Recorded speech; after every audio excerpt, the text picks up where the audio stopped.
মহান আল্লাহর ইচ্ছায় প্রকৃতির অমোঘ নিয়মে ঋতুর পালাবদল ঘটে।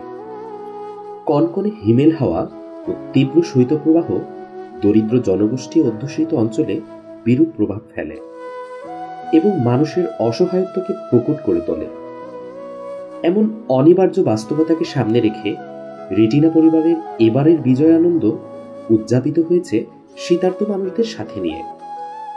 হাড় কাঁপানো শীতের এই সময়ে কুড়িগ্রাম ও পঞ্চগড়ের প্রত্যন্ত অঞ্চলে আমাদের টিম পৌঁছে যায়।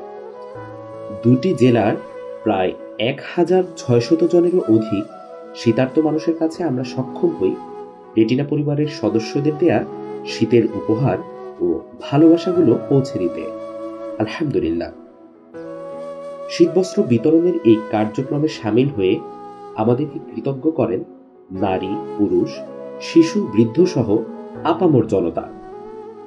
আমাদের বিশ্বাস, নিজ নিজ অবস্থান থেকে নিঃস্বার্থভাবে বঞ্চিত ও অসহায় মানুষের সাহায্য এবং সেবা করাই মানবতার সেবা।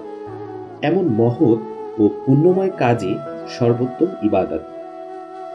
রেটিনা পরিবার যেন তার পথ চলায় বরাবরই এমন মহতী উদ্যোগ নিতে পারে, সে প্রত্যাশায় সকলের দোয়া ও ভালোবাসা আমাদের একান্ত কাম্য।